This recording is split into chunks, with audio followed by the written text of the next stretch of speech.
हाय केम छो दर्शक मित्रों और स्वागत है अपनी चैनल गुज्जू इन्फॉर्मर में। तो दर्शक मित्रों आज आप बात करवाना छीए रेशन कार्ड की मोटी अपडेट विषय मित्रों। तो आ अपडेट जाणवी खूब ज जरूरी है मित्रों, न कि जो आ अपडेट विषय तमे नहीं जानता हो तो तमने पण जे रेशन कार्ड है एमां नुकसान थई शके छे, तमारुं रेशन कार्ड बंद थई शके छे अने तमारे जे जत्थो मळे छे એટલે કે જે फ्री तमने राशन मळे छे, पैसाथी राशन मळे छे कि मफत राशन मळे छे ए पण तमारुं राशन बंद थई शके छे मित्रों। तो शुं छे माहिती, तो मित्रों जो तमे साइडमां जोई शकशो आ जे मेसेज छे ए 2 દિવસ પહેલા જે છે ઘણા લોકોના મોબાઈલમાં આવ્યો હતો મિત્રો, જે સરકાર તરફથી આવે છે અને એમાં લખેલું છે કે નામના સુપ્રીમ કોર્ટના આદેશ અનુસાર આપના રેશન કાર્ડમાં નામ ધારક જેટલા પણ સભ્યો છે એમને કેવાયસી કરવું એ ફરજિયાત છે મિત્રો। અને તમારા જે નજીકની જે મામલતદાર કચેરી હોય એ જઈને તમારે આ કેવાયસી કરવાની રહેશે, અથવા તો તમારે જે છે એ માય રેશન કાર્ડ એપ્લિકેશન જે ગુજરાતનું છે મિત્રો એમાંથી જઈને તમારે કેવાયસી કરવાની તાત્કાલિક રહેશે મિત્રો। અને જો તમે આ જે કેવાયસી નહીં કરો તો ભવિષ્યમાં તમારું જે રેશન કાર્ડ છે એ બંધ પણ થઈ શકે છે મિત્રો, અને જે તમને રાશન મળે છે મિત્રો એ પણ બંધ થઈ શકે છે મિત્રો। એના માટે આ કેવાયસી કરવી એ બધા જ લોકો માટે ફરજિયાત છે મિત્રો, આ જે સુપ્રીમ કોર્ટનો આદેશ છે મિત્રો। તો આ મેસેજ તમને ઘણા લોકોને મળ્યો હશે અને ઘણા લોકોને નહીં પણ મળ્યો। જે આ મેસેજ કોને મળ્યો છે, તો જેના પણ નામે રેશન કાર્ડ હશે મિત્રો અને જેનું આધાર કાર્ડમાં મોબાઈલ નંબર લિંક કરેલો હશે એવા લોકોના નંબર ઉપર જ આ રેશન કાર્ડનો જે મેસેજ છે એ જોવા મળ્યો છે મિત્રો, અને એમને પણ આ મેસેજ મળ્યો છે મિત્રો। તો આ કેવાયસી આપણે કેવી રીતે કરવાનું છે એના વિશે આપણે માહિતી મેળવશું। તો મિત્રો આ કેવાયસી જો તમે મામલતદાર કચેરી જઈને કરવા માંગતા હોય તો તમે રૂબરૂ જઈને ત્યાં જઈને તમે તમારી પાસે સમય હોય તો તમે ત્યાં જઈને કરાવી શકો છો મિત્રો। અને જો તમારી પાસે સમય નથી, તમારે ઓનલાઈન કરવું છે તો પણ તમે માય જે રેશન એપ્લિકેશન છે એમાંથી આસાનીથી ઓનલાઈન જ આ જે કેવાયસી છે એ કરી શકો છો મિત્રો।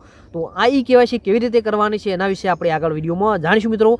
તો કેવી રીતે કરવાની છે એ પણ આપણે તમને કરીને બતાવીશું। તો માય રેશન એપ જે છે મિત્રો ગુજરાતનું એ તમારે પ્લે સ્ટોરમાંથી ડાઉનલોડ કરવાનું છે। એના સિવાય તમારે એક બીજું આધાર આઈડી જે છે ફેસ આઈડી એ એપ્લિકેશન પણ ડાઉનલોડ કરવાનું છે। આ તમે જોઈ શકો છો સાઈડમાં આ બે જે એપ્લિકેશન છે એ તમારે પહેલાં ડાઉનલોડ કરી દેવાના છે, અને એના પછી આપણે આ એપ્લિકેશનમાં કેવી રીતે આપણે જે છે એ કેવાયસી કરવાની છે એના વિશે વધુ માહિતી આપણે આગળ તમને કરીને બતાવીએ છીએ। તો ચાલો જાણશું કે કઈ રીતે આપણે કેવાયસી કરી શકીએ છીએ આસાનીથી। રેશન કાર્ડમાં કેવાયસી કરવા માટે સૌથી પહેલાં આપણે પ્લે સ્ટોરમાં જતું રહેવાનું છે આપણા મોબાઈલના। તો પ્લે સ્ટોર ઓપન કરીને આપણે સૌથી પહેલાં તો માય રેશન ગુજરાતનું એપ્લિકેશન છે એને આપણે જે છે ઇન્સ્ટોલ કરી દેવાનું છે। તમે જોઈ શકો છો મિત્રો, તો આ જે એપ્લિકેશન છે એને આપણે ઇન્સ્ટોલ કરી દેવાનું છે મિત્રો। એના પછી આપણે શું કરવાનું છે, આ એપ્લિકેશન ઇન્સ્ટોલ કર્યા બાદ આપણે એક બીજું એપ્લિકેશન છે એને ઇન્સ્ટોલ કરવાનું રહે છે મિત્રો। તો જે છે આપણું આધાર ફેસ આઈડી કરીને એપ્લિકેશન હશે, આ તમને જોવા મળશે। આ એપ્લિકેશનને પણ ઇન્સ્ટોલ કરી દેવાનું રહે છે મિત્રો। તો આ બે એપ્લિકેશન છે આપણે ઇન્સ્ટોલ થઈ જાય એના પછીની આપણે પ્રોસેસ જાણીએ મિત્રો। તો પછી આપણે આપણા હોમ પેજ પર આવી જવાનું ને આપણે જોવાનું છે કે આ એપ્લિકેશન કયો આવી છે। તો આપણું જે માય રેશન એપ્લિકેશન ગુજરાતનું છે એ આપણને જોવા મળી જશે મિત્રો। તો એ એપ્લિકેશનને આપણે શું કરવાનું છે, ઓપન કરી દેવાનું છે મિત્રો।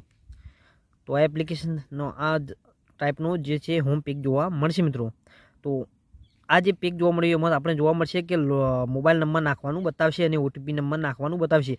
જો તમારું રજિસ્ટર થયેલું હશે તો તમને રજિસ્ટ્રેશન જે નંબર થયો છે એ નંબર નાખી દેવાનો। રજિસ્ટ્રેશન ના થયું તો આપણે જે આજે નીચે તમને નવા વપરાશકર્તા જોવા મળે છે એમાં જઈને આપણે છે એ કરીને નવી આઈડી બનાવી દેવાની છે મિત્રો। તો એમાં આપણે શું નાખવાનું છે, તમારું નામ હશે પૂરું નાખી દેવાનું છે, તમારો મોબાઈલ નંબર નાખી દેવાનો છે। એના પરથી તમે આ મોબાઈલ નંબર ચકાસો એના પર આપશો એટલે ઓટીપી આવશે, અને એના પછી તમારે શું કરવાનું છે, તમારું જે છે એ નવું એકાઉન્ટ બની જશે મિત્રો। તો મારું પહેલાંથી જ જે છે રજિસ્ટ્રેશન થયેલું છે મિત્રો, તો આપણે પહેલાં નોંધાયેલું છે, નીચે લખેલું છે એના પર જતા રહીએ છીએ અને આપણે પહેલાંથી જ નોંધાયેલા છે એટલે આપણે જે છે મોબાઈલ નંબર લખી દઈએ છીએ। તો મોબાઈલ નંબર નાખ્યા બાદ આપણે જે ઓટીપી મોકલો એના પર આપી દેવાનું છે મિત્રો। તો ઓટીપી નાખવા માટેનું જે ઓપ્શન છે તમને જોવા મળી જશે, અને જે ઓટીપી છે આપણને આપણો જે નંબર નાખ્યો એમાં આપણને જોવા મળી જશે। તો એ ઓટીપી આપણે અહીંયા નાખી દેવાનો છે। તો આ ઓટીપી નાખીને ઓટીપી ચકાસો એના પર આપણે આપી દેવાનું છે, ત્યારે તમને જે એપ્લિકેશન છે એ ખુલી જશે અને આવું હોમ પેજ તમને જોવા મળી જશે મિત્રો। તો આવું પેજ ખુલી જાય એટલે આપણું જે છે આઈડી આપણી ખુલી જાય છે અને આપણે અંદર જે કેવાયસી છે એના પર આગળ પ્રોસેસ કરી શકીએ છીએ મિત્રો। તો એના પછી આપણે શું કરવાનું છે, નીચે જવાનું છે અને આ જે આધાર કેવાયસીનું ઓપ્શન જોવા મળે છે મિત્રો એમાં આપણે આપવાનું છે, તો એના પર આપણે ટચ કરી દેવાનું છે। એના પછી તમને આવી જે છે બધી માહિતી જોવા મળશે કે આપણે કેવી રીતે કેવાયસી કરી શકીએ છીએ એના વિશે બધી માહિતી તમને જે છે જોવા મળશે। તો આપણે બધી સંપૂર્ણ માહિતી વાંચી લેવાની છે અને એ જોઈને આપણે બધી જે ઈ કેવાયસી એ કરવાની છે મિત્રો. તો માહિતી આપણે જાણી લેવાની છે અને બધી ઉપરની માહિતી આપણે વાંચી છે. એનું જે નીચે આપણને ક્લિક કરવાનું ઓપ્શન જોવા મળશે એ ઓપ્શન આપણે ક્લિક કરી દેવાનું છે મિત્રો. અને પછી આપણે જે કાર્ડની વિગતો મેળવો નીચે આપણને ઓપ્શન જોવા મળે છે એના ઉપર આપણે ટચ કરી દેવાનું છે મિત્રો. પેજ ખુલશે મિત્રો. જો તમારું રેશન કાર્ડ તમારા નંબર ઉપર છે પહેલેથી જે લિંક કરેલું છે આ એપ્લિકેશનમાં તો તમને જે નંબર હશે રેશન કાર્ડનો જોવા મળશે. અને જો નહીં કરેલું હોય તો તમને એના માટે તમારો રેશન કાર્ડ નંબર મારવો પડશે અને જે છે એ તમારા જે મેન સભ્યનું નામ હોય એનું આધાર કાર્ડના પાછલા જે 4 અંક છે એ મારવાના છે અને પછી ઓટીપી કરીને તમે લિંક કરી શકો છો એટલે તમારું રેશન કાર્ડ લિંક થઈ જશે મિત્રો. તો આપણે આવું ઓપ્શન જોવા મળે ત્યારે આપણે શું કરવાનું છે તો આપણે આ જે નંબર છે કેપ્ચર કોડ લખેલો છે આપણે કેપ્ચર કોડ દાખલ કરી દેવાનો છે મિત્રો. અને પછી આપણે જે નીચે તમારા કાર્ડના સભ્યોની વિગતો મેળવો એના ઉપર આપણે ક્લિક કરી દેવાનું છે મિત્રો. તો પછી તમારા રેશન કાર્ડમાં જેટલા પણ સભ્યો છે એ બધા સભ્યોની લિસ્ટ તમને જોવા મળી જશે મિત્રો. અને તમે જોઈ શકશો કે આ રીતે તમારે જે છે બધા આટલા સભ્યો છે અને એની કેવાયસી થઈ છે કે નથી થઈ એ તમને જોવા મળશે. એટલે કે કેવાયસી નો તમને જોવા મળશે. જો કેવાયસી થઈ છે તો તમને યસ જોવા મળશે અહીંયા, અને જો કેવાયસી નહીં થઈ હોય તો તમને નો જોવા મળશે. તો પછી કેવાયસી કરવા માટે આપણે શું કરવાનું છે તો આપણા જે આધાર કેવાયસી માટેના સભ્યોની નીચે જે ઓપ્શન છે મિત્રો એમાં આપણે ક્લિક કરી દેવાનું છે. અને જે પણ સભ્યને આપણે કેવાયસી કરવાની છે એના ઉપર આપણે ટચ કરીને આપણે આપી દેવાનું છે. અને આ સભ્યો આધાર કાર્ડ ઈ કેવાયસી માટે સ્ટેપ 2 છે એના ઉપર આપણે ક્લિક કરી દેવાનું છે મિત્રો. પછી તમને આવું પેજ જોવા મળશે. પછી આ પેજમાં જે હું સહમતિ સ્વીકારું છું એના ઉપર આપણે ક્લિક કરી દેવાનું અને ઓટીપી જનરેટ કરી દેવાનું.